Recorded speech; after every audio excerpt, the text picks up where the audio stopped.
What's up, everybody? This is Dan with Go Beyond the Hustle here with Steve Badger, the insurance side Steve Badger, right? So, Steve, I had a question for you. I just got done interviewing Tim Johnson, right? We were chit-chatting, and you're going to laugh because I'm a lot different than most of these roofing contractors, okay? I've got my insurance adjuster's license. I've been on both sides. I understand the game, right? I'm going to present to you something, and you come back to me and you tell me whether you agree or disagree, right? And being an adjuster and being a contractor, I've been on both sides of it. What people don't realize is when they meet that adjuster out on that field or out on that roof, that adjuster's job is to close that claim. As quickly and fairly as possible. My job is to pursue that homeowner's best interest, right? And what people don't realize is if you go out there with that competitive attitude and you go out there with that, hey, we're going to make this an argument, you're getting nowhere. Yeah. What you need to do is you need to go out there and educate not only your homeowner, but be educated yourself in what is damage, right? But also educate a lot of these adjusters, because a lot of these adjusters are brand new also, correct? Some, yep. A lot of them. And we're going more the third party stage, so we're doing a lot of the glorified picture takers. I get it, it is what it is. I've been on both sides, right? My question to you is, 25 years ago when I first started, we had a lot more staff adjusters, correct? Yeah. What do you feel is a negative aspect of this industry from the contractor side of it? And you can be honest, because I think I agree with you. So what's your honest truth? Yeah, the negative side that I've seen is the proliferation of paper contractors, not real brick and mortar contractors who know what a bundle of shingle costs and know how to hammer on a roof. These are guys who attended the old Win the Storm, learned how to write an inflated Xactimate estimate, and all they wanted to do was extort as much money as they can out of us, sub it out as cheap as they can, and then live off the delta. Okay. And those people, that industry has led to the skepticism by carriers of all roofing contractors.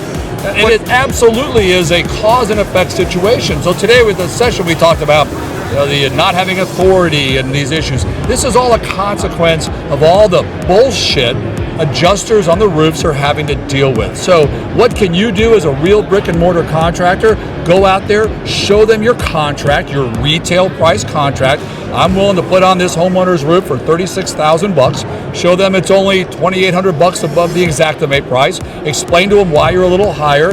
Give them a reason to pay. Show them that your homeowner is obligated to that price, and you're going to do a lot better than if you had an insurance proceeds contract and you're just trying to juice us for all we can. The other thing you can do is tell that adjuster that you're not going to supplement, because supplementing is a huge problem. You're only going to supplement if it's something that had to be done, and you're going to prove that you did it at the end. So just so you don't know me a lot, but I go out and I do a lot of training, okay? And something like I like to train on the old school approach, all right? I personally do what is called a scope assessment. Okay. Scope assessment is when I inspect that property as if I was the adjuster on that property. Okay. I scope is the damage that I see. Mm-hmm. When I supply, people ask me all the time, why don't I give a price to the insurance company? The reason I don't give a price to the insurance company is because my scope assessment, if they follow the scope assessment of what is actually damaged on that property, our numbers should line up. They should. Right? And if there's a difference or an issue with that, right, then our scopes aren't aligning. Right? Okay, so I got to ask you a question then. Are your contracts with your homeowners, are they fixed price or are they insurance proceeds? My contract with my homeowners is an insurance proceeds. However, I do explain to every one of my homeowners, I educate my homeowners. I supply them the actual scope assessment of letting them know what's damaged. And the problem that I have been finding out when I do a regular retail or straight pricing is I send it in, they always take my pricing and change it back to their pricing. And what I'm finding is if I supply that scope assessment, so what I do is I give that to the homeowner, because I always meet my adjuster with myself, the homeowner, the contractor on the driveway. And I give that to the homeowner and say, this is the scope, this is what damage on the property. And I actually do it a little bit different. I do my inspection with the homeowner. I point out what is manufactured, what is mechanical, and what is hail, right? You know as well as I do on a downspout, if it's scratched and creased, that's not hail. Right. But if it's an actual hail dent from the direction that hail came in, that's hail. You explain that to the homeowner, you educate them. So when you go around, that homeowner supplies that scope assessment to the adjuster and says, this is what we noticed was damaged on the property. This is what our expectations are to get taken care of. I have found 90% of my claims that I get closed at 100% is the reason that we're not out here trying to get fictitious shit paid for. Right, so let's pause right there. And I'm glad to hear that. Yep. But I think, I'm going to play devil's advocate with you, I think part of the reason you don't give pricing and you just give your scope is that you're hoping, and you find a good percentage of the time, that the numbers the carriers give you are going to be higher than the numbers you would have put down. 100%. Yeah. I agree 100% because So then, I'm not going to argue. See, I don't argue pricing. One of the things I don't do is I don't argue pricing unless they do fixed pricing. When they just tell me everything's included for $525 a square. No. To me, to be honest with you, to me that's bullshit. Yeah. Because in the market I'm in Minnesota market, Okay. at $525 a square for a 912, 1012 pitch, 40 square roof, that's over under your 10 and 10. Yeah. You're not making 20% even on that. You're making about 16%. Because we pay our crews $105 a square and so forth, and you do the numbers. I've done the numbers for 26 years. But then that I'm not a fan implicates of the fixed whole pricing. Okay, well, that implicates the whole overhead and profit debate. What's overhead? What's general contractor? What killed overhead and profit was greedy contractors. That's what killed overhead and profit. 26 years ago, you would get overhead and profit on 3+ trades, on intricate trades. And then what happened is the contractors started getting greedy. I'm telling you, I'm on both sides. Contractors got greedy, and they started requesting overhead and profit on one trade. Then they started requesting overhead and profit on two easy, simple, crappy. Oh, I'm doing an HVAC. I need an overhead and profit on it. Put a fucking cap on it. You know what I mean? Yep. That's bullshit. Yeah. Intricate claims, complexity claims deserve overhead and profit. Right. Large loss claims where you got, porta potties and cranes and OSHA guys, all that deserves overhead and profit. Claims where you're all just doing a roof on a house, you don't need overhead and profit, right? I'm a firm believer in that. Good. What kills me is when you get those insurance companies, and I don't care, I'll say it. You get the West Bends out there where they tell you it's $520. Or I've had $495 a square in the Minnesota market, and I look at them. I'm like, I literally send over ABC's pricing, and I send over our labor pricing and say, look, man, I said $495 a square. You're at 16% profit. How? I can't do that, right? How do I help myself with the fixed pricing part? I got to tell you, I'm a huge fan of retail pricing. Love retail. You give your but it's a fixed price, retail price, whatever you call it. And you heard me say today, I don't like insurance proceeds contracts. I want a roofer to show up, give me a price, and say this is my price, and then explain why it's a fair price. And look, you tell them it's only $2,600 above your Xactimate number, and here's why. Give them a reason to pay above Xactimate. Do you find desk adjusters are okay with that? I find a lot of them realize that if you give them a reason to pay, right? You began with about adjusters want their claims done quickly. If you give them a reason to pay, that they can document their file, that this $2,600 above Xactimate is reasonable, it's within the range of reasonableness for Xactimate, and you tell them that you're not a supplementing asshole. You're not going to flip it out to one of these companies that I see here today. Right? Well, just so you know, we don't use third-party supplements. Then make sure they know that.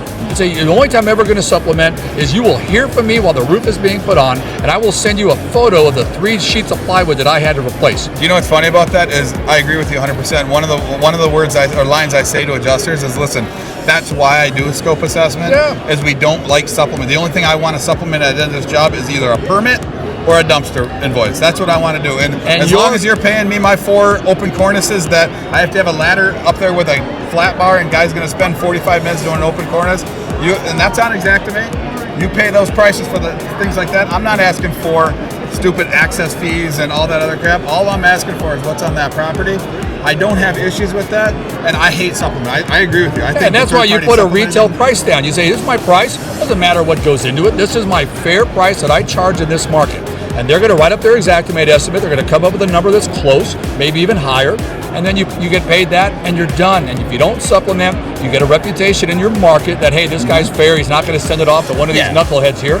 And you're going to get claims closed quickly. So then are you a big fan of the Ruffles and the Riffars where they're doing that upfront estimating right off the bat? I got to tell you, I've met with some of these guys lately, and the data that they're putting into their databases, thousands and thousands of recent jobs, seems to me that's basically Xactimate on steroids. You're finding out what it really costs. Well, that's your retail, what it says. You're doing your numbers through Ruffle.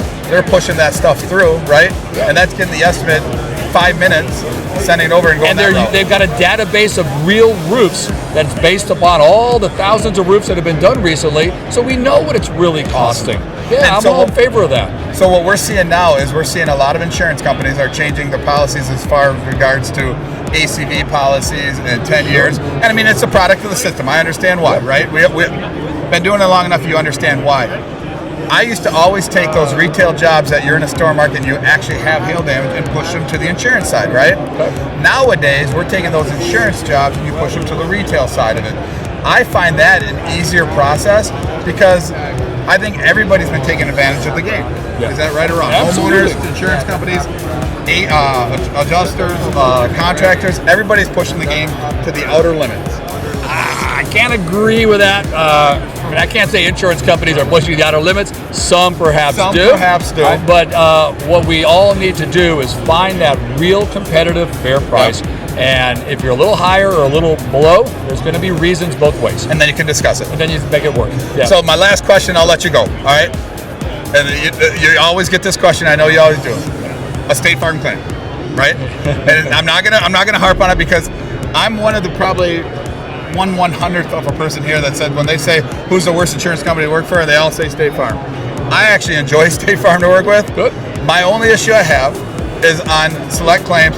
I'm not going to use the term matching because you know as well as I do, nobody pays matching. Reasonable appearance, like, kind, quality, I get that, right? Yeah. When you've got a claim and you've got an issue with, I'm not even saying adjusted, right? Where they paid the soft metals, they paid the valley. I'm sure you've heard this 1,000 times, right? Yep. What do you think the best process is on a 23-year-old 3-tab shingle to try to repair that? Show the repairability factor? How do you say? Yeah, so there's all kinds of issues there. I know. It depends on what state you're in. In Texas, I can argue there's no basis for repairability. Okay. Because we have a concurrent causation. Let's say Minnesota. Minnesota, I know the law real well there, okay, but what my client owes for is direct physical loss. Direct physical loss. I got it. And I understand the repairability argument. And I think, again, this is a situation where so many people are out there all the time talking about repairability. No one wants to repair anymore. They all just want to replace. Okay. So your argument has to be that I cannot. There's no scenario where I can repair this roof. Perfect. You have to demonstrate that. Now, some states, that's not going to get you anywhere. I get you. I don't know the law in Minnesota. In Texas, it's not going to get you anywhere. But it seems to me, in a state that recognizes repairability as a doctrine, it's incumbent upon you to prove, or the insured to prove, not really the contractor, that there is no scenario where this roof can be repaired. Perfect. And I agree with that answer. And I tell people all the time, and people hate again when you'll hear me speak today. I say the same thing. If it can be repaired, it should be repaired. Yeah. You know, and put your homeowner on a maintenance agreement plan and let them know, hey, we can get this taken care of it and help them through the process. The ones that get me are the 3-tab, you know, where you take up the one shingle with a snake and all of a sudden half the mat rips to the one below it, right? So I got to tell you, I'm meeting with someone in a few weeks. They've got a product that will actually rejuvenate older shingles, add pliability to it, add softness, and they could apply that product onto the roof to bring back the pliability and make it repairable. The only problem I find with repairability, and my biggest concern with repairability is you can do a lot of repair. Like when people about vents, valley's a little bit difficult because you're going up the sides, right? Yeah. Whatever. Not going to get in that. We could talk for 3 hours on that. But what I'm talking about is the mat transfer. Yep. That's the problem that I have, is because when you try to get some of these old 3-tabs up that have been on there for 20 years, you're seeing that entire seal strip just rip to the bottom shingle. And that's the explanation I try to give adjusters. And I'll be honest with you, 98% are pretty cool about it. They're like, yeah, man, you're going to be ripping the one below that, then the one below that, and they're fine. But I think the point of that the moral of the story is don't argue about it. Explain, show, and be reasonable. And most insurance companies are reasonable back, correct? It is the insured's burden to prove a covered cause of loss during the policy period. You assist the insured in satisfying that burden, and if you do, you should have good success. Thanks, man. Thank you, Steve. Yeah, hey, Steve Badger, guys, he's a great guy. Talk to him sometime. Pull him aside. Thank you. Thanks. Appreciate it, man. Appreciate it.